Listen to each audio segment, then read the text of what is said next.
Kendati sudah tidak lagi berstatus sebagai ibu kota negara, pemilihan kepala daerah Jakarta masih menjadi magnet bagi tokoh dan partai politik untuk ikut berlaga. Selain dianggap sebagai barometer politik nasional, besarnya potensi ekonomi dan sosial daerah khusus Jakarta membuat posisi Gubernur Jakarta diperebutkan oleh semua kekuatan politik. 108 kabupaten kota yang akan menyelenggarakan Pilkada serentak tahun 2024, Pilkada Provinsi Jakarta menjadi yang paling banyak menyita perhatian publik dan media.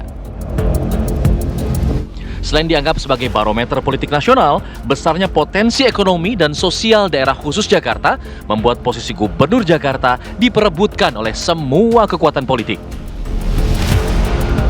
Jakarta masih tetap strategis menjadi miniatur Indonesia, meski sudah tidak lagi berstatus ibu kota negara. Nantinya Jakarta justru memiliki beragam keistimewaan lainnya setelah konsep aglomerasi mulai diterapkan. Pilkada di DKI Jakarta ini memang akan lebih dinamis dibandingkan dengan pilkada lainnya. Karena DKJ, ya, daerah khusus Jakarta, akan menjadi sorotan dan akan menjadi vital setelah ditetapkan menjadi DKJ meskipun bukan ibu kota, tetapi nanti ada kawasan aglomerasi, ya. Jadi cakupannya akan lebih luas dan memiliki kekhususan-kekhususan di dalam pengelolaannya. Oleh karenanya ini akan menjadi wilayah penting bagi siapapun tentu yang berkepentingan ke depan.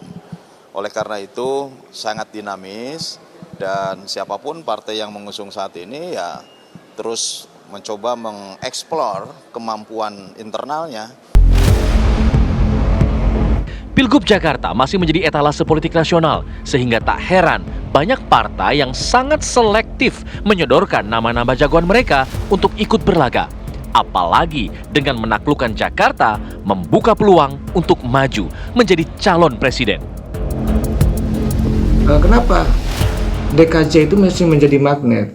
Saya sering ditanya oleh teman-teman media, ya tentu kekuatan pertama adalah di DKJ ini siapapun gubernurnya nanti yang terpilih di November 2024 nanti, dialah yang punya potensi untuk bisa menjadi calon presiden di 2029. Makanya menarik, makanya diperebutkan oleh partai politik maupun oleh tokoh-tokoh nasional untuk bisa menjadi gubernur atau menang di pilkada DKJ. Yang kedua, tentu saya melihat bahwa DKJ adalah wilayah yang strategis, wilayah yang tadi ya menurut saya walaupun ibu kotanya sudah pindah, tetapi magnet politiknya tidak pernah memudar, tidak pernah kehilangan karena IKN itu kan masih panjang, prosesnya masih lama. Dan kita lihat juga bahwa di IKN sendiri tidak ada pilkada. Hingga saat ini baru PKS dan PKB yang sudah menyebut nama kandidat calon gubernur yang akan mereka usung di Pilkada Jakarta. Sementara partai politik lainnya tampaknya masih sangat berhati-hati sebelum mengajukan nama yang akan diusung. Di samping kalkulasi internal, partai tampaknya masih mencermati semua probabilitas termasuk melihat siapakah calon yang diajukan lawan politik mereka. Partai juga masih berhitung sembari melihat peluang menang, mengukur kekuatan lawan politik, hingga kemungkinan membentuk koalisi. Dari Jakarta, tim TV One mengabarkan.